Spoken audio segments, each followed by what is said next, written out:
அல்லேலூயா. ஆண்டவருக்கு மகிமை உண்டாகட்டும்.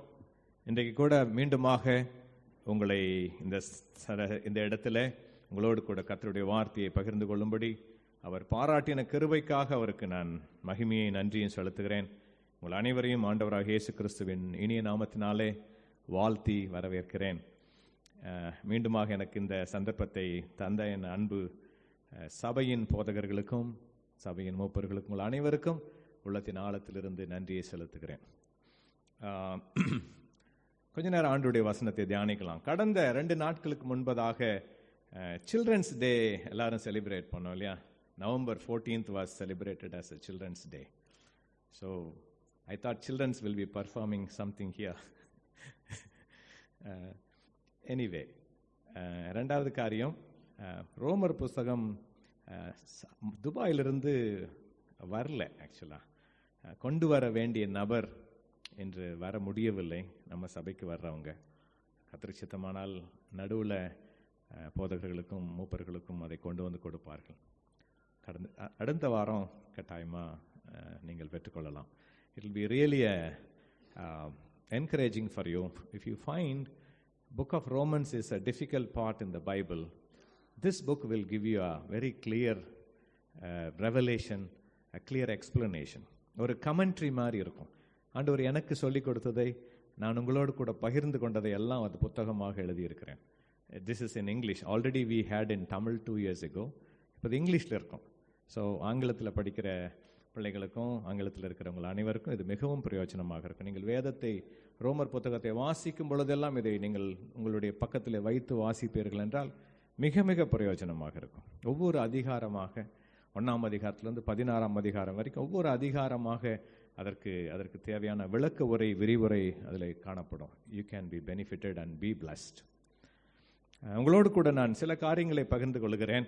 எஸ்பெஷலி சில்ட்ரன் இங்கே இல்லை, இருந்தாலும் நீங்கள் பிள்ளைங்களுக்கு யூடியூப்பில் போட்டு காட்டுங்க. இன்னைக்கு ஆண்டவருடைய வார்த்தை என்னவென்பதை குறித்ததான சில காரியங்கள். பிள்ளைகளுக்கு மட்டுமல்ல, நம்ம எல்லாருமே பிள்ளைகள் தான். 2 பிள்ளைங்க. ஒன்று நம்முடைய பெற்றோருக்கு நம்ம பிள்ளைங்க. இன்றைக்கி நம்ம அநேகருக்கு சரீரப்பிரகாரமாக பெற்றோர்கள் இருக்கிறாள் நான் நம்புகிறேன். நிறைய பேர்த்துக்கு கர்த்தருடைய கிருபையினால் இருக்கிறவங்க இருக்காங்க. அது போக இங்கே இருக்கிறவர்களுடைய அடுத்த ஜெனரேஷன்ஸ் இருக்கிறவங்களுக்கும் பெற்றோர்கள் உயிரோடு இருக்கிறார்கள். அப்போ நம்ம எல்லாருமே ஒரு விதத்தில் பிள்ளைகளாக இருந்தவர்கள், இப்பொழுதும் பிள்ளைகளாக இருக்கிறோம். 2வதாக, நாம் ஆவிக்குரிய தகப்பனாகி நம்முடைய ஆண்டவருக்கு நம்முடைய பிள்ளைகள். நாம் கர்த்தருடைய பிள்ளைகள். நாம் கர்த்தரால் தெரிந்து கொள்ளப்பட்ட கர்த்தருடைய என் குமாரன் என் குமாரத்தி என்று அழைக்கப்படுகிற ஆண்டவருடைய பிள்ளைகள். ஸோ நம்ம எல்லாத்துக்குமே பிள்ளைகள் தினம் என்பது எல்லா நாளுமே பிள்ளைகள் தினம்தான். ஆமென். ஆண்டவருடைய வார்த்தை விதமாக சொல்லுகிறது. எபேசியர் நமக்கு எல்லாத்துக்கும் தெரிஞ்சது தான். Just we want to share and meditate together. எபேசியருக்கு எழுதின நிருபம் 6ஆம் அதிகாரம் 1ஆம் வசனத்தை நம்ம வாசிக்க கேட்கலாம். எபேசியர் chapter 6 verses 1. உங்கள் பெற்றோருக்கு உங்கள் பெற்றாருக்கு கர்த்தருக்குள் கீழ்ப்படியுங்கள், இது நியாயம். முதலாவதாக வசனம் தன்னுடைய பிள்ளைகளுக்கு முதலாவதாக சொல்லுகிற காரியம், உங்கள் பெற்றாருக்கு கீழ்ப்படியுங்கள். obey your parents. யாத்ராகமம் 20ஆம் அதிகாரத்தில் 12ஆம் வசனம் விதமாக சொல்லுகிறது, உன் தகப்பனையும் உன் தாயையும் கனம் பண்ணுவாயாக. honor your father and mother. அதற்கான கட்டளையாக கொடுக்கப்பட்டிருக்கிறது. அடுத்த வசனத்தில் வாசிச்சிங்கன்னா, உனக்கு நன்மை உண்டாயிருப்பதற்கும். எபேசியர் 6:1-2-3 வசனம் வாசிக்கும் பொழுது வாசிங்க brother. Children, you can listen. When you are anyone who is listening me today, listen to these words very carefully. This will build you up. This will make you to live long. This will make you prosperous in the world as well as eternally. உனக்கு நன்மை உண்டாயிருப்பதற்கும் பூமியிலே உன் வாழ்நாள் நீடித்திருப்பதற்கும் உன் தகப்பனையும் உன் தாயையும் கனம் பண்ணுவாயாக என்பது வாக்குத்தத்தமுள்ள முதலாம் கற்பனையாக இருக்கிறது. ஆண்டவர் முதல்ல 10 கற்பனைகளை எழுதி கொடுத்தார். He gave 10 commandments in the tablets, right? அதுல முதல் கற்பனை வாக்குத்தத்தத்தோடு கொடுக்கப்பட்டுள்ள ஒரே முதல் கற்பனை என்னன்னு பார்த்தீங்கன்னா, obey your parents, honor your father and mother. இது கிறிஸ்தவர்களுக்கு மட்டுமல்ல, எல்லாருக்கும் பொருந்தக்கூடிய ஒரு காரியம். உலகத்துல செழிப்பாக வாழுகிற அல்லது சந்தோஷமாக மகிழ்ச்சியாக வாழுகிற எந்த ஒரு மகனும் எந்த ஒரு மகளையும் நீங்கள் பார்த்திருப்பீர்கள் என்றால் அவர்கள் தங்களுடைய வாழ்க்கையிலே தங்களுடைய பெற்றாருக்கு மரியாதை கொடுத்து வளர்ந்தவர்களாக இருப்பார்கள்.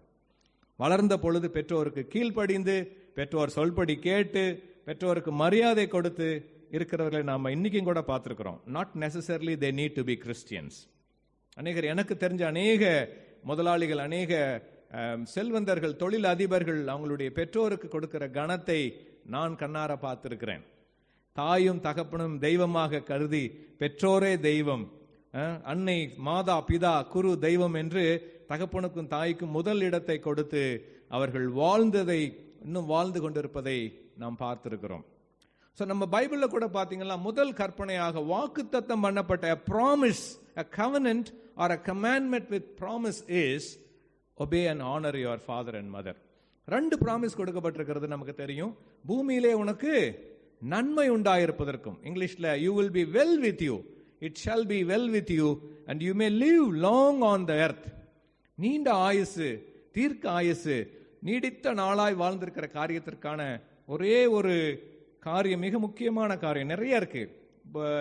நீதிமொழிகள் வாசிச்சீங்கன்னா தீர்க்க ஆயுசுக்கான காரியங்கள் நிறைய இருக்கும். அதுல one of the main reason is honor your father and mother and obey them.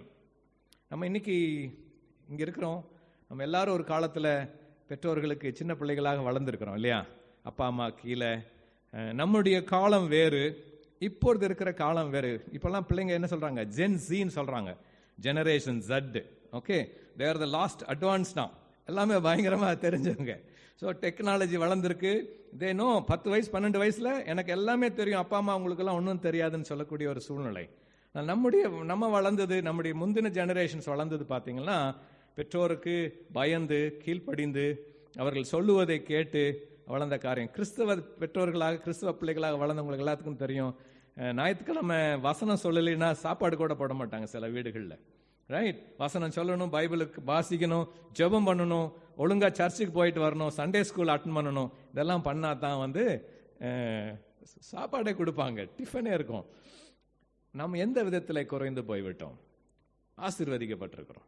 கர்த்தரால் ஆசீர்வதிக்கப்பட்டவர்களாய் தலைமுறைகளை காண்கிற ஆசீர்வாதத்தை கர்த்தர் நமக்கு தந்திருக்கிறார். இது என்ன அர்த்தம் அப்படின்னு பார்த்தீங்கன்னா, the family unit is a spiritual reflection of the original family, original unit. தேவனுக்கும் நமக்கும் இருக்கிற ஒரு உறவுக்கான ஒரு அடையாளம் தான் பூமியிலே காணப்படுகிற தகப்பனும் தாயும் பிள்ளைகளும். ஏன்னா அந்த குடும்பத்தை அவர் கட்டும் பொழுது, மனுஷனையும் மனுஷியும் அவர் படைக்கும் பொழுது, ஆதியிலே மனிதனை ஆணையும் பெண்ணையுமாக சிருஷ்டித்த பொழுது அவர் நினைச்சிருந்தா என்ன பண்ணியிருந்திருக்க முடியும்? ஒரே டைம்ல லட்சக்கணக்கான கோடிக்கணக்கான வரை உற்பத்தி செய்திருக்க முடியும். தூதர்களை அவர் அப்படித்தான் உண்டாக்கினார். தூதர்களுக்கு there is no progeny for angels, there is no reproduction for angels.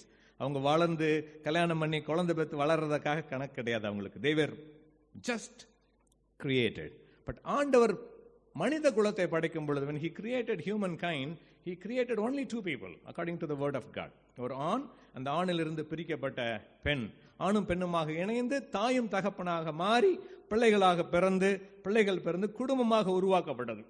வசனம் சொல்லுகிறது மல்கியா 2ஆம் அதிகாரத்துல, அவர் எதற்காக ஒருவனை படைத்தார்? அவருக்கு தான் ஆவி இருந்ததை நினைச்சிருந்தா அப்படியே எல்லாத்தையும் கிரியேட் பண்ணிருக்கலாமே. ஏன் படைத்தார்னு பார்த்தா, தேவ பக்தி உள்ள ஒரு சந்ததியை பெரும்படிக்குத்தானே. To produce a generation, God-fearing generation. That is the purpose of God's creation of humankind. கடவுளுக்கு பயந்து வாழுகிற ஒரு சந்ததியை உருவாக்கும்படியாக ஆண்டவர் என்ன பண்ணாரு? அந்த ஒரு மனிதனையும் ஒரு மனுஷியும் உருவாக்கி குடும்பமாக சிருஷ்டித்தார். அந்த காலத்திலிருந்து ஃபர்ஸ்ட் தண்டனை பெற்றோருக்கு அல்லது தகப்பனுக்கு கீழ்ப்படியாமல் அல்லது தகப்பனுக்கு ஒரு மரியாதை கொடுக்காமல் முதலாவதாக தண்டனையை மேற்கொண்டது கானான். காம் என்று சொல்லப்படுகிற நோவாவின் மகனாகிய காம்க்கு முதல் முறையாக சாபத்தை கொட்டளையிட்டார். அவங்க அப்பா என்ன பண்றாரு? சபிச்சிடுறாரு.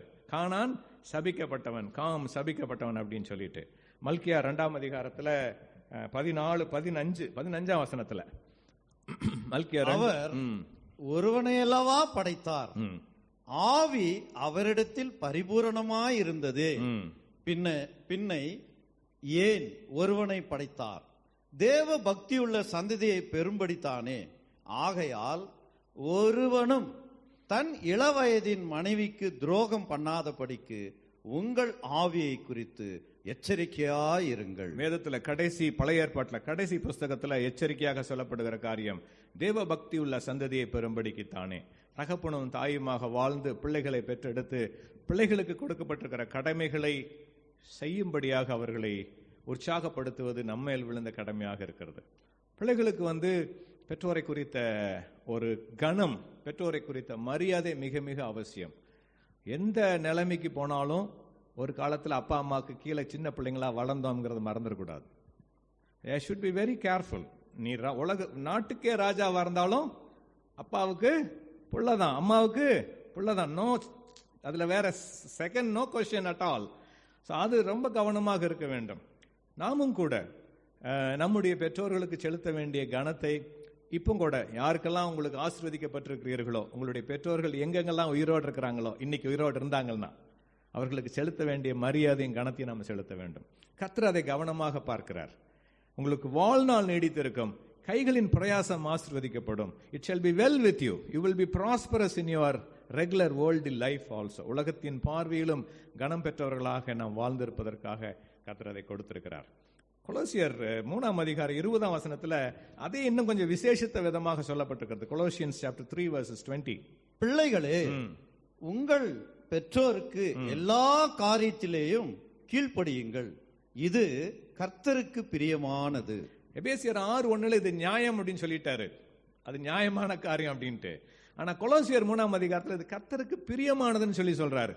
கர்த்தருக்கு பிரியமானதுன்னு சொல்லி நீங்க வேதத்தை வாசிப்பீர்கள்னா நிறைய காரியங்கள், ஒரு 25-30 காரியங்களை குறித்து கர்த்தருக்கு பிரியம்னு எழுதியிருக்கும். ஓகே, எபேசியர் 11:6 விசுவாசம் இல்லாமல் கர்த்தருக்கு பிரியமா இருப்பது கூடாத காரியம் அப்படின்னு இருக்கும். எபிரேயர் 13 அதிகாரத்துல தான தர்மங்களை செலுத்தவும் அந்நியரை உபசரிக்கும் மறவாதிருங்கள், இது கர்த்தருக்கு பிரியமா இருக்கிறது அப்படின்னு சொல்லிட்டு. உதடுகளின் பலியாகிய ஸ்தோத்திர பலி கர்த்தருக்கு பிரியம் அப்படின்னு இருக்கும். நிறைய காரியங்கள் இருக்கும்.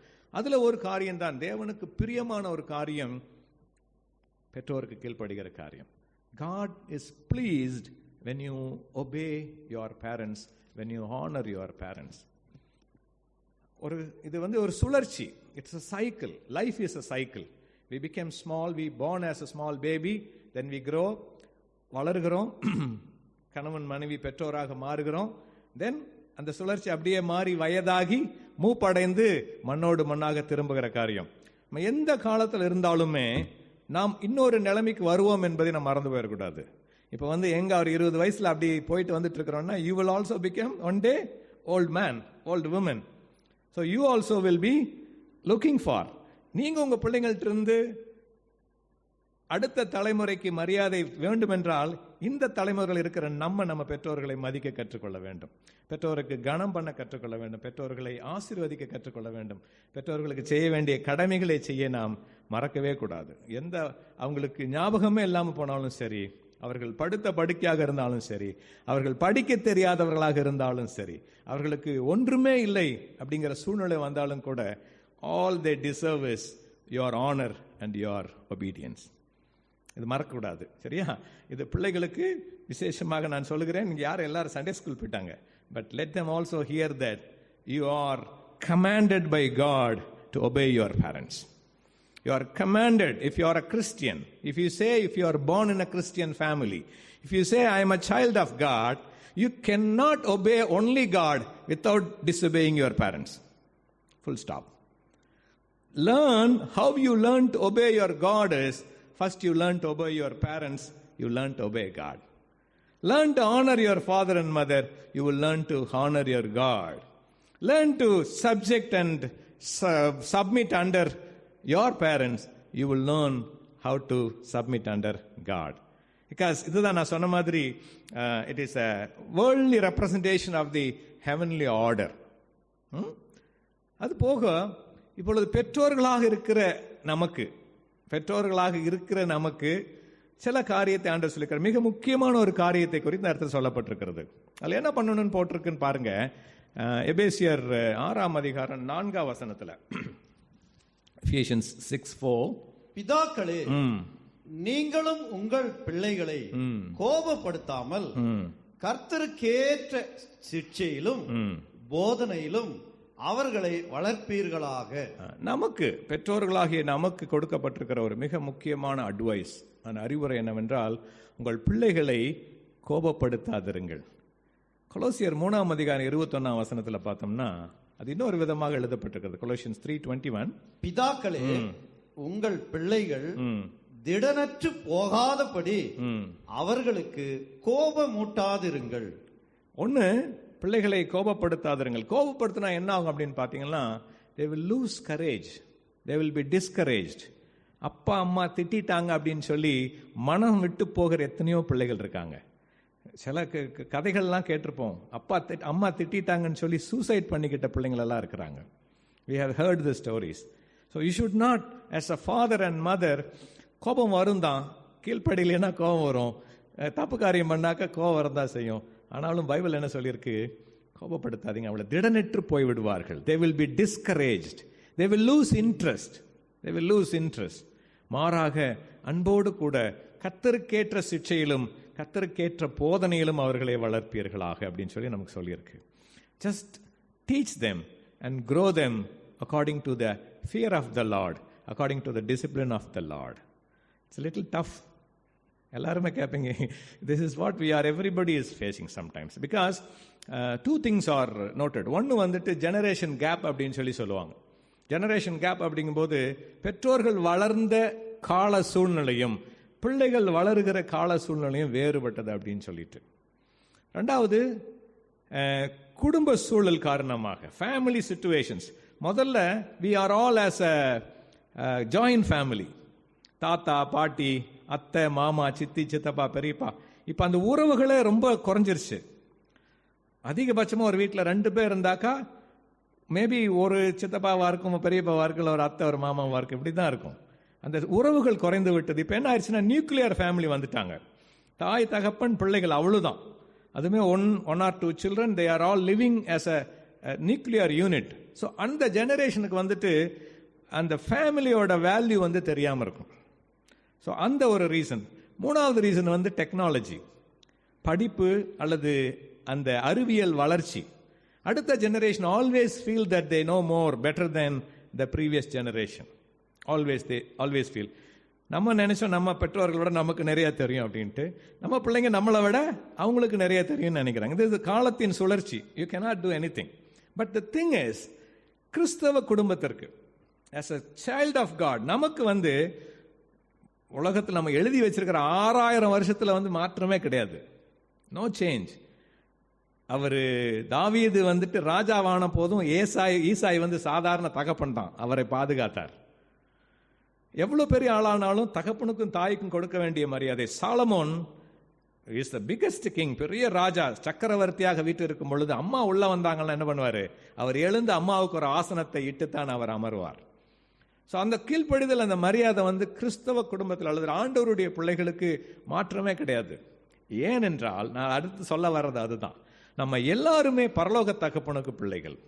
நம்ம எல்லாருமே ஆண்டவரால் தெரிந்து கொள்ளப்பட்டு ஆண்டவருடைய நாமத்தினாலே நாமம் தரிக்கப்பட்ட பிள்ளைகள். யோவான் 1:12 என்ன சொல்லுது, அவருடைய நாமத்தின் மேல் விசுவாசம் உள்ளவர்களாய் அவரை ஏற்றுக்கொண்டவர்கள் எத்தனை பேர்களோ அத்தனை பேர்களும் தேவனுடைய பிள்ளைகள் என்று அழைக்கப்படும்படி அதிகாரம் கொடுத்தார். அதிகாரத்தினாலே பிள்ளைகள் ஆனவர்கள் நாம. ஒவ்வொரு வசனத்தை நாம் வாசிக்கும் பொழுது அப்பா பிதாவே என்று கூப்பிட பண்ணத்தக்கதாக புத்திர ஸ்வீகாரத்தின் ஆவியை நமக்கு தந்திருக்கிறார். கலாத்தியர் 4:6 வாசிக்கும் பொழுது நம்மை பிள்ளைகள் என்று அழைக்கிறார். குமாரரும் குமாரத்திகளுமாய் இருப்பீர்கள் அப்படின்னு சொல்லி 2 கொரிந்தியர் 6:16-17 வசனங்களை வாசிக்கும் பொழுது, நான் அவர்களுக்கு பிதாவாய் இருப்பேன், அவர்கள் எனக்கு குமாரரும் குமாரத்திகளுமாய் இருப்பார்கள். இப்ப 2 காரியம். நம்ம ஆண்டவர் நமக்கு பெற்றோராக, தாயும் தகப்பனுமாக நமக்கு இருக்கிறார். God is exhibiting both the characters of father and mother. பலம் மிகுந்த தகப்பன், தோளின் மேலே சுமந்து செல்லுகிற தகப்பன், மடியிலே வைத்து தாளாட்டி தேற்றுகிற தாய். இந்த 2 குவாலிட்டியும் அவருடைய சமூகத்தில், அவருடைய இருதயத்தில் காணப்படுகிற கேரக்டர்ஸ். ஓகே, அப்போ நம்ம வந்து அவருடைய பிள்ளைகள்ங்கிற அதிகாரம் கொடுத்துட்டார், நீங்களும் நானும் பிள்ளைகள் அப்படின்னு சொல்லிட்டு. இப்போ நமக்கு நீண்ட ஆயுள் உண்டாயிருப்பதற்கும், பூமியிலே உன் வாழ்நாள் நீடித்திருப்பதற்கும், பூமிக்குரிய தகப்பனும் தாயும் எப்படி கனம் பண்ணுகிறோமோ அப்படியே உங்களுடைய பூமியிலே உங்கள் வாழ்நாள் நீடித்திருப்பதற்கும், உங்கள் கையிட்டு செய்யும் சகல காரியங்கள் ஆசீர்வதிக்கப்படுவதற்கும் நித்திய ஜீவன் நமக்கு உண்டாயிருப்பதற்கும் நம்முடைய பரம தகப்பனுக்கு கீழ்ப்படிந்திருக்க வேண்டியது மிகவும் அவசியமா இருக்கிறது. சரியா? அப்ப அவர் பயன்படுத்துகிற ஒரு காரியத்தை குறித்து நான் உங்களுக்கு இன்னும் கொஞ்ச நேரம் நான் சொல்லித்தரேன், பேச போறேன். we will meditate together. இதுல பாத்தீங்கன்னா 4ஆம் வசனத்துல கர்த்தருக்கேற்ற சிட்சையிலும் கர்த்தருக்கேற்ற போதனையிலும் அவர்களை வளர்ப்பீர்களாக. கர்த்தருக்கேற்ற சிட்சை. சரியா? கர்த்தருக்கேற்ற சிட்சைன்னு ஒன்று இருக்கு. இன்னொரு சிட்சையை பற்றி நம்ம வாசிக்கலாம். நம்ம இன்னைக்கு இப்போ வாசிக்க கேட்ட நீதிமொழிகள் 3ஆம் அதிகாரத்தில் 10ஆம் வசனம். அப்பொழுது 11, என் மகனே, நீ கர்த்தருடைய சிட்சையை அற்பமாக எண்ணாதே. போதும். நீ கர்த்தருடைய சிட்சையை அற்பமாக எண்ணாதே. அங்க என்ன எழுதியிருக்கு? கர்த்தருக்கு ஏற்ற சிட்சையில அவர்களை வளர்ப்பீர்களாக. இங்க என்ன எழுதியிருக்கு? கர்த்தருடைய சிட்சை அப்படின்னு சொல்லிட்டு. As a father, God disciplines his children. As father, தகப்பனாக நின்று நம்மை ஆண்டவர் என்ன செய்கிறாரு? சிட்சிக்கிறார். இந்த சிட்சை அப்படிங்கிற வார்த்தை நிறைய பேருக்கு கன்ஃபியூஷனா இருக்கும். இட் இஸ் கால்டு சாஸ்டைஸ்மெண்ட் அப்படின்னு சொல்லி ஆங்கிலத்தில் மொழிபெயர்ப்பாங்க. சிம்பிளா சொல்லணும்னா discipline. God disciplines his children. எபிரேயருக்கு எழுதின நிருபத்தில் 12ஆம் அதிகாரத்தில் ஆண்டவர் கொடுக்கிற சிட்சையை பற்றி ரொம்ப ஒரு எக்ஸ்பிளனேஷன் கொடுத்துருக்கோம். 5ஆம் வசனத்திலிருந்து நீங்க வாசிச்சீங்கன்னாக்கா 12 வரைக்கும் இருக்கும். 5ஆம் வசனம் மட்டும் வாசிங்க. அன்றியும் என் மகனே, கர்த்தருடைய சிட்சையை அற்பமாக எண்ணாதே, அவரால் கடிந்து கொள்ளப்படும் போது சோர்ந்து போகாதே. அடுத்த வசனம். கர்த்தர் எவனிடத்தில் அன்பு கூறுகிறாரோ அவனை அவர் சிட்சித்து தாம் சேர்த்து கொள்ளுகிற எந்த மகனையும் தண்டிக்கிறார் என்று பிள்ளைகளுக்கு சொல்லுகிறது போல உங்களுக்கு சொல்லி இருக்கிற புத்திமதியை மறந்தீர்கள். இங்க எபிரேயருக்கு எழுதின நிருபத்தில் அந்த ஆக்கியோன், அந்த ஆசிரியர் என்ன பண்றாருன்னா, நீதிமொழிகளில் காணப்படுகிற அந்த 11ஆம் வசனம் 12ஆம் வசனத்தை அப்படியே எடுத்து இங்க எழுதுறாரு. தகப்பன் தன் நேசிக்கிற புத்திரனை கர்த்தருடைய சிட்சையை நீ அற்பமாக எண்ணாதே, அவர் கடிந்து கொள்ளும் பொழுது நீ சோர்ந்து போகாதே. தகப்பன் தன் நேசிக்கிற புத்திரனை சிட்சிக்கிறது போல கர்த்தரும் எவனிடத்தில் அன்பு கூறுகிறாரோ அவனை சிட்சிக்கிறார். கர்த்தருடைய டிசிப்ளினுக்கு மெயின் காரியம், underlying factor, the reason, the most important reason for God's discipline is his love. அவர் நம்மை நேசிக்கிறபடினாலே அவர் என்ன செய்யறாரு? நம்மை சிட்சிக்கிறார். இப்ப நம்ம பிள்ளைங்களை நம்ம எதுக்கு கண்டிக்கிறோம்? நல்லா இருக்கணும்னு சொல்லிட்டு, அவங்க வாழ்ந்திருக்கணும், செழித்திருக்கணும், நல்லா படிக்கணும், உயரத்தில் இருக்கணும், வாழ்வில் செழிப்பா இருக்கணும்னு சொல்லி நம்ம என்ன செய்யறோம்? அவர்களை சிட்சிக்கிறோம். ஆண்டவர் அதே காரணத்துல என்ன பண்றாரு? இப்ப நமக்கு நம்முடைய பிள்ளைகளோட ஃபியூச்சர் நமக்கு தெரியவே தெரியாது. பிள்ளைங்க 10 வயசா இருக்கும்போது அவங்க 15 வயசுல எப்படி இருப்பாங்கன்னு யாருக்காவது தெரியுமா? 15 வயசு ஆன பிறகுதான் நமக்கு தெரியும் எப்படி இருக்கிறாங்க அப்படின்னு சொல்லிட்டு. ஆனால் ஆண்டவருக்கு நம்முடைய நித்தியம் தெரியும். நாளைக்கு எப்படி இருப்பான்னு தெரியும், அடுத்த வருஷம் எப்படி இருப்பேன்னு தெரியும், 10 வருஷம் கழிச்சு எப்படி இருப்பேன்னு தெரியும், 70 வயசு 80 வயசு 90 வயசுல எப்படி இருப்போம்னு அவருக்கு தெரியும். ஆனால் அவர் என்ன பண்றாரு? நம்முடைய எதிர்காலத்தை பார்த்தவராக நம்மை சிட்சிக்கிறார். Every action has got a reaction. Every sequence has got a consequence. Right? நம்ம செய்கிற ஒவ்வொரு வினைக்கும் ஒரு எதிர்வினை உண்டு. செய்கிற ஒவ்வொரு காரியத்துக்கும் ஒரு பலன் உண்டு. இன்னைக்கு நம்ம என்ன பண்றோம்? ஒரு நல்லது பண்ணா பின்னாடி ஒரு நல்லது நடக்கும். சிலது உடனே கிடைக்கும், சிலதுக்கு லேட் ஆகும். அதே மாதிரி தான் தப்பு பண்ணும் பொழுதும் சிலதுக்கு தப்புக்கான தண்டனை உடனே கிடைச்சிடும், சிலதுக்கு கிடைக்காது, கொஞ்ச நாள் கழிச்சு கிடைக்கும். அவருக்கு தெரியும். இதை இன்னைக்கு பண்ணினா அடுத்த 5 வருஷம் கழிச்சு உனக்கு வியாதி வரும், இந்த வரும் அப்படின்னு சொல்லி அவருக்கு தெரியும். இந்த பாவத்தை செய்தால் நீ என்னை துக்கப்படுத்துகிறாய், உனக்கு அதற்குரிய தண்டனை கிடைக்குங்கிறது அவருக்கு தெரியும். அந்த அன்பின் காரணமாக, because of the love that God has for us, what he has done is he disciplines us. Don't do that. அங்க பண்ணாத, போகாத, இது அப்படி ஆகணும் அப்படி நமக்கு சொன்னாக்கா ஒருவேளை நம்மளால புரிஞ்சுக்க முடியாது. Don't do that, you will land up in this particular problem சொன்னார்னா, அதனால என்ன பண்றாரு? டிசிப்ளின் பண்றாரு. போகாத, செய்யாத, செஞ்சேன்னா என்ன பண்ணுவேன், உன்னை நான் தண்டிப்பேன் அப்படிங்கிறாரு. இந்த தண்டித்தீர்கள் என்றால், when you face the discipline of God, you should be really really happy. ஏன் அப்படின்னா அந்த எபிரேயர் அதிகாரத்தில் என்ன எழுதியிருக்குன்னா, if God is not disciplining you, you will not be his child at all. You will be an illegitimate child. தமிழில் வாசிக்க வேண்டாம், ஆங்கிலத்தில் வாசிச்சிங்கன்னா, if a Lord doesn't chasten you, you will be illegitimate child. அதாவது நம்ம ஒரு சட்டபூர்வமான பிள்ளைகள் இல்லை என்பதை நம்ம ஆண்டவருக்கு சொல்றோம். நீ என்னை கண்டிக்கலைன்னா என்ன அர்த்தம்? நான் உன் பிள்ளை கிடையாது, அதான் அதோட அர்த்தம். ஆனால் அவர் நம்மை கண்டிப்பார் என்றால், நம்மை சிட்சிப்பார் என்றால், நம்மை ஒழுங்குபடுத்துவார் என்றால், அதற்கான காரணம் நாம் அவருடைய சொந்த பிள்ளைகள். We are his original loved beloved children, that he loves us.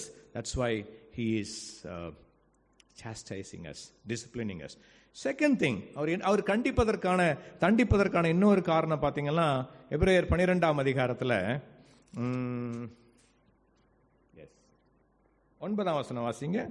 அன்றியும் நம்முடைய சரீரத்தின் தகப்பன்மார்கள் நம்மை சிட்சிக்கும் போது அவர்களுக்கு நாம் அஞ்சி நடந்திருக்க, நாம் பிழைக்கத்தக்கதாக ஆவிகளின் பிதாவுக்கு வெகு அதிகமாய் அடங்கி நடக்க வேண்டுமல்லவா? நம்முடைய சரீரத்தின் தகப்பன்மார்கள், நம்முடைய அப்பா, நம்முடைய பிசிக்கல் ஃபாதர்ஸ் அண்ட் மதர்ஸ் நம்மை டிசிப்ளின் பண்ணும் பொழுது அவர்களுக்கு எப்படி பயந்து அல்லது அடங்கி இருந்தோமோ, அதை விட அதிகமாக நாம் என்ன பண்ணணுமா? ஆவிகளின் பிதாவுக்கு அடங்கி நடக்க வேண்டும். ஏன்னா அப்பா அம்மா, physical father and mother, they discipline us for a short time. For example, தமிழ்ல சொல்லுவாங்க, தோளுக்கு மேல வந்தா தோழன் அப்படின்றவாங்க. அந்த ஏஜுக்கு மேல பிள்ளைங்களை திட்டக்கூடாது, அடிக்கக்கூடாது அப்படின்னு சொல்லி எழுதப்படாத ஒரு சட்டம். Okay, so we don't beat or scold our children when they grown up. ஆனால் ஆண்டவர் அப்படி இல்லை. நம்ம எவ்வளவு பெருசானாலும் அவர் நம்ம யார்? அவருக்கு பிள்ளைங்க தான், குட்டி பிள்ளைங்க தான், ஒண்ணுமே தெரியாம அப்படியே அலைஞ்சு திரிகிற காணாமற் போன ஆடுகள் தான் நம்ம. அவர் மட்டும் நம்மளை சிச்சிக்காம விட்டாருன்னா என்ன ஆயிருப்போம்? போய் போதரில் உளுந்து அடிபட்டு கைகாலெல்லாம் முறிஞ்சு நாஸ்தியா இருக்கும். ஆனால் அவர் அப்படி விடுறதே கிடையாது. நம்ம என்ன செய்கிறார்? சிட்சிக்கிறார். ஆவிகளின் பிதாவுக்கு அஞ்சி நடக்க வேண்டியது அவசியம் அல்லவான்னு சொல்லி கேட்கிறார். We have to be showing reverence and fear to the Lord because he is our father. கண்டுக்காம விட்டார்னா that means we are not official children of God. அதுக்கு ஒரு பேர் இருக்குது, அந்த பேர் நான் சொல்ல விரும்பல ஆக்சுவலா. Okay, so we are not a legitimate children of God, we are illegitimate children. அப்போ அடுத்ததாக அவர் சிட்சிக்கிறதுக்கான இன்னொரு காரியம் பார்த்தீங்கன்னாக்கா 10ஆம் வசனத்தில் பாருங்க, 10ஆம் வசனம் வாசிங்க. அவர்கள் தங்களுக்கு நலம் என்று தோன்றினபடி கொஞ்ச காலம் சிட்சித்தார்கள். இவரோ தம்முடைய பரிசுத்தத்துக்கு நாம் பங்குள்ளவர்கள் ஆகும் பொருட்டு நம்முடைய பிரயோஜனத்துக்காகவே நம்மை சிட்சிக்கிறார். அவருடைய பரிசுத்தத்திற்கு பங்குள்ளவர்கள் ஆகும் பொருட்டு நம்மை சிட்சிக்கிறார். இது ரொம்ப ஒரு ஆழமான ஒரு சத்தியம். தேவன் பரிசுத்தர். அவர் என்ன சொல்றாரு? நான் பரிசுத்தராக இருக்கிறது போல நீங்களும் பரிசுத்தராயிருங்கன்னு சொல்லிட்டாரு. God is holy, because I am holy you have to holy into.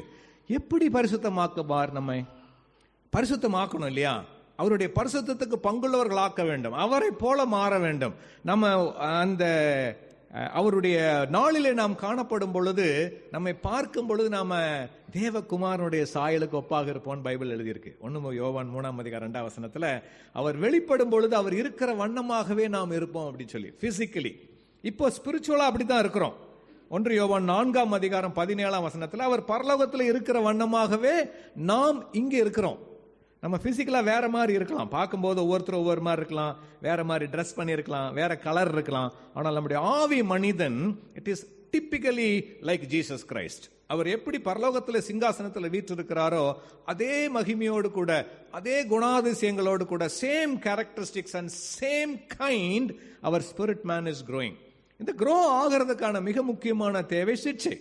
A discipline is needed for a spiritual growth also. எப்படி பிசிக்கல் growthக்கு டிசிப்ளின் தேவையோ அதே மாதிரி ஸ்பிரிச்சுவல் growthக்கும் டிசிப்ளின் கர்த்தர் கொடுக்கிறார்.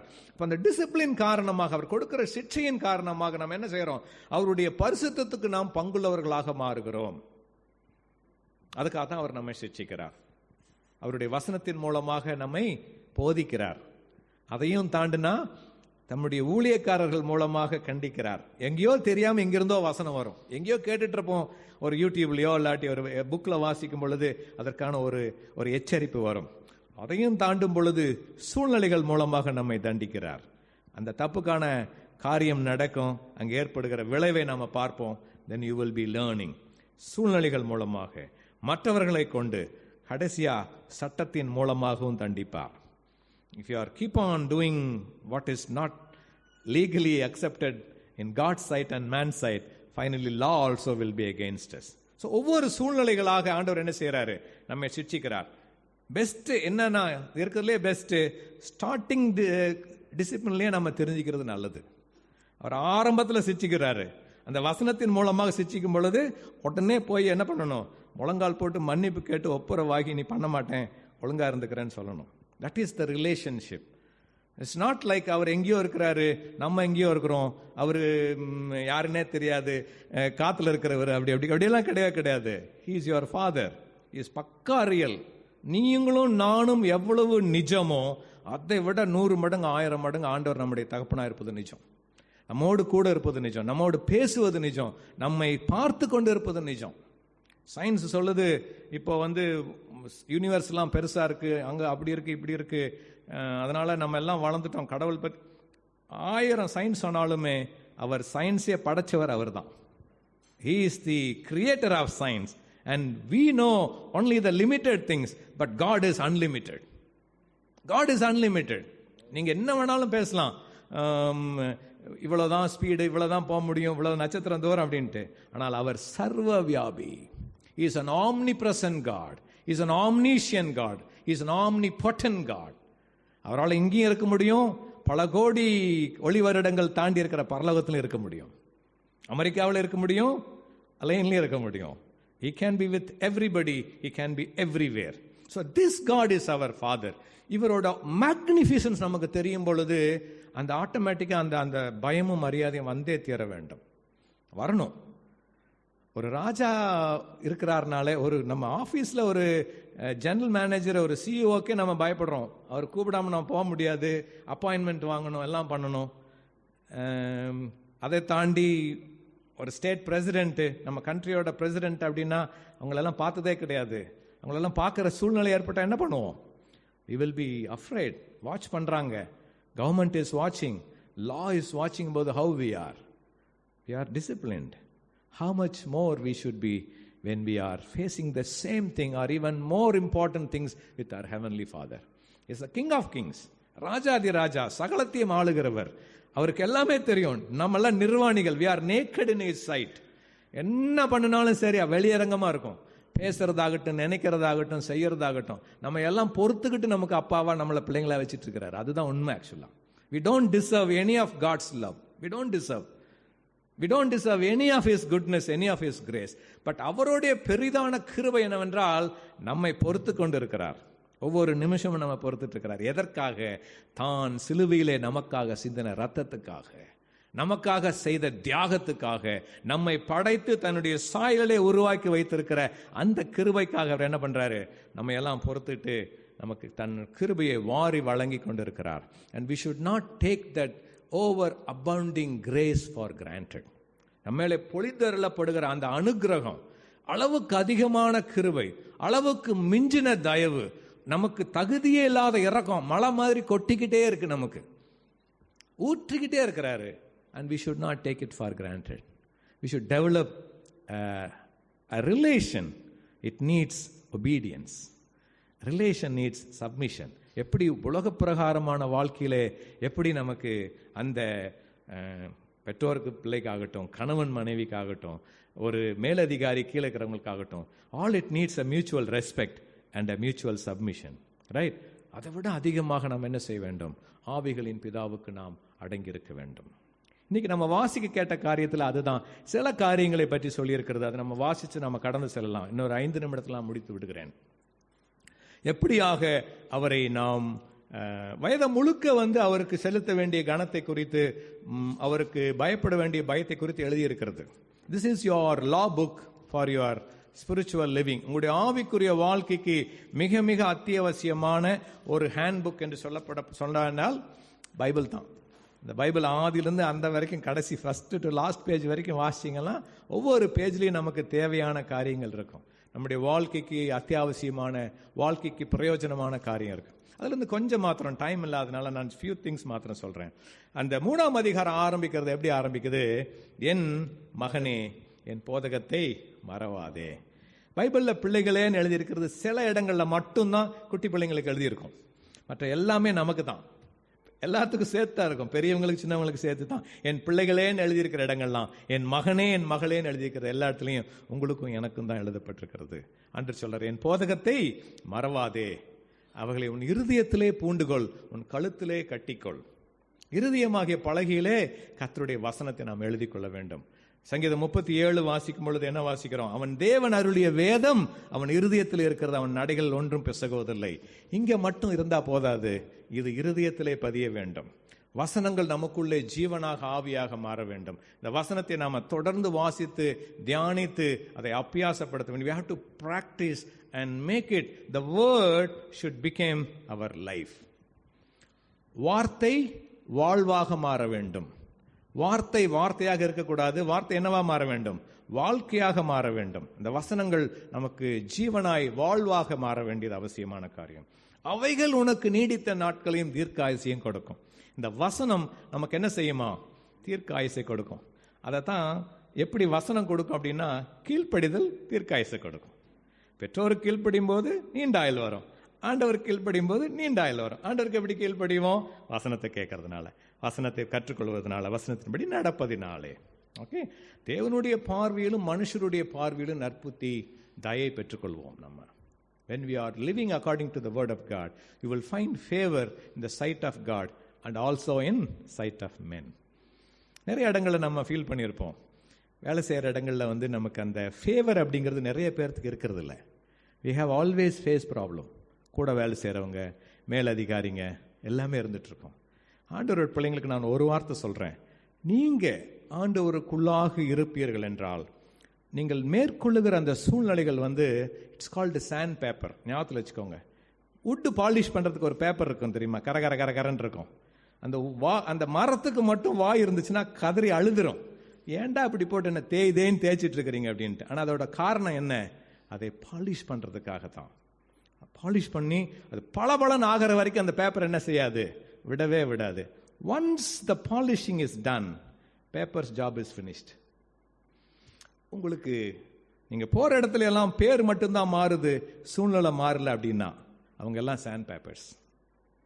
நம்மை ஷைன் பண்றதுக்காக கடவுளால் அனுமதிக்கப்பட்டவர்கள். the moment you are fully shined off, அந்த சாண்ட் பேப்பர் போயிடும். என்ன பேர் வேணாலும் வச்சுக்கோங்க. இந்த ஆஃபீஸில் ஒரு பேராக இருக்கும், அடுத்த ஆஃபீஸில் வேற பேராக இருக்கும், சர்ச்சில் ஒரு பேராக இருக்கும், வீட்டில் சொந்தக்காரங்கள்ட்ட ஒரு பேராக இருக்கும், ஒவ்வொன்றுக்கும் ஒவ்வொரு பேராக இருக்கும். That is sandpaper for you to make you shining and more appreciable in the sight of people and God. Okay, அதை தவிர ஆண்டவருடைய சமூகத்தின்படி நடக்கிறவர்களுக்கு மனுஷருடைய பார்வையிலும் ஆண்டவர் என்ன செய்வார்? தயை கட்டளையிடுவார். ஒரு யோசேப்புக்கு கொடுத்த கிருபையாகட்டும் அல்லது மோசேக்கு கிடைத்த அந்த தயவாகட்டும், இயேசுசாமி வளரும் பொழுது மனுஷருடைய தயவிலும் தேவ கிருபையிலும் வளர்ந்தாருங்கிற மாதிரி எப்படி இருந்தாலும் சரி, என்னவா இருக்கும்? நமக்கு தயையும் கிருபையும் கர்த்தர் கட்டளையிடுவார். அடுத்ததாக பார்த்தீங்கன்னா 5ஆம் வசனத்தில் வாசிக்கிறோம். வாசிங்க 5, நீதிமொழிகள் 3:5. உன் சுய புத்தியின் மேல் சாயாமல் உன் முழு இருதயத்தோடும் கர்த்தரில் நம்பிக்கையாயிருந்து அடுத்த வசனம், உன் வழிகளில் எல்லாம் அவரை நினைத்துக்கொள், அப்பொழுது அவர் உன் பாதைகளை செவ்வைப்படுத்துவார். ஆமா, இது நமக்கு கொடுக்கப்பட்டிருக்கிற பிள்ளைகளாக ஆரம்பிக்கிறத மகனே மகள் என்று ஆரம்பிக்கிறாரு. நமக்கு கொடுக்கப்பட்டிருக்கிற ஒரு கட்டளையாக சொல்றாரு, உன் சுய புத்தியின் மேல் சாராமல் உன் முழு இருதயத்தோடும் கர்த்தரில் நம்பிக்கையாயிருந்து. இது இந்த காலகட்டத்தில் இருக்கிற நமக்காகட்டும் நம்ம அடுத்த ஜெனரேஷனுக்காகட்டும் பயங்கர டிஃபிகல்ட். I'm talking practically. சுய புத்தியின் மேல சாயாது. நீ என்ன நினைக்கிறியோ, நீ என்ன அனலைஸ் பண்ணி வச்சிருக்கிறியோ, இப்பெல்லாம் பயங்கர எல்லாம் அனலைஸ் தானே. ஆஃபீஸுக்கு போனால் ஒரு அனலைசிஸ், ஏதாவதுனால என்ன பண்றோம், உடனே அதுக்கு ஒரு அனலிசிஸ், ரூட் காஸ் என்ன பார்க்குறோம், அதுக்கான தீர்வுகள் என்ன, அதற்கான என்னன்னு சொல்லிட்டு. ஆனால் பைபிள் சிம்பிளா சொல்லுது, உன் சுய புத்தியின் மேல் சாயாதே, உன் முழு இருதயத்தோடும் கர்த்தரில் நம்பிக்கையாயிரு, உன் வழிகளில் எல்லாம் அவரை நினைத்துக்கொள். Every day, every moment of your life, every walk of your life, just depend on God. God will make your path straight. கட்டாயம் செய்வார். எப்படி தெரியாது. Because we have not entered into that realm of God yet. How he does, அவர் எப்படி அதை operate பண்றாரு அப்படிங்கிறது நமக்கு தெரியாது. ஆனால் பண்ணுவார். பாதைகளை செவைப்படுத்துவார், காரியங்களை நேராக்குவார், கோணலானவைகளை என்ன செய்வாரு? செவையாக்குவார். ஈவன் உங்களுக்கு ஹெல்த் குறைவா இருந்தா கூட obey God, you will live healthy. அதான் வசனம் சொல்லுது, உன் நாபிக்கு ஆரோக்கியமும் உன் எலும்புகளுக்கெல்லாம் ஊனுமாய் இருக்கு. It will be a health for your bones, it is health for your body. Many a times sickness is not just because of germs alone. வெறும் என்ன சொல்றது, கிருமிகளால மாத்திரம் வருவதல்ல, அதற்கு வேற காரணம் இருக்கு. One of the reason is disobedience to God. Disobedience to God. Whereas obedience to God will bring you good health. ஆண்டவர் கீழ்ப்படிந்து இருக்கும் பொழுது கர்த்தர் என்ன செய்வார்? நம்மை பாதுகாப்பார். நம்ம சபையிலே ஒரு பெரிய உதாரணம் தானே. கொரோனா டைம்ல, அந்த ஃபர்ஸ்ட் வேவ் ஆஃப் கொரோனா டைம்ல நம்ம சர்ச்சில் யாருக்குமே கொரோனா வரல. இதுக்கு எல்லாரும் பயங்கர ஹெவியா ஒர்க் பண்ண ஆட்கள், கொரோனா வார்டுலாம் ஒர்க் பண்ணவங்களுக்கு கர்த்தர் பாதுகாத்தார். நமக்கு ஒன்றும் கிடையாது. எத்தனையோ கஷ்டங்கள் மத்தியில் கடந்து சென்ற பொழுதும் கூட கர்த்தர் நம்மை பாதுகாத்தார். இன்னைக்கும் பாதுகாக்கிறார். என்ன காரணம்? கர்த்தருக்கு பயப்படும் பொழுது. When you obey God, when you accept the discipline from God, shall be well with you. நல்ல முடியா இருக்கும், நல்லா இருப்பீங்க எல்லாரும். அந்த சிம்பிளா சொல்லப்போனா நீங்க எல்லாரும் எப்படி இருப்பீங்க? நம்ம எல்லாரும் நல்லா இருப்போம் ஆண்டவருக்கு பயப்படும் பொழுது. அது மட்டும் இல்ல, அவரை கனம் பண்ண கற்றுக்கொள்ள வேண்டும். எல்லா விளைவின் முதற் பலனாலும் கர்த்தரை கனம் பண்ண வேண்டும். Honor God. Honor your father and mother. Honor your God. எல்லாவற்றினாலும் கனம் பண்ணணும். நம்முடைய வேலை, நம்முடைய குடும்பம், நம்முடைய புத்தி, நம்ம கொடுத்திருக்கிற ஆசீர்வாதங்கள், நம்ம கொடுத்திருக்கிற ஸ்கில்ஸ், ஈவன் ஏதாவது ஒரு நல்லதா பண்ணிட்டா கூட, நான் கத்துக்கிட்டது, ஆண்டவர் எனக்கு கற்றுக் கொடுத்தது. Suppose somebody is telling you, நீங்க ஆஃபீஸ்ல ரொம்ப நல்லா பண்ணிட்டீங்கன்னா முதல் வார்த்தை நமக்கு என்ன வரும் சொல்லுங்க பார்க்கலாம்? What do you say? Somebody is appreciating you. You did so well அப்படின்னு என்ன சொல்றோம்? Thank you அப்படிங்கிறோம்ல.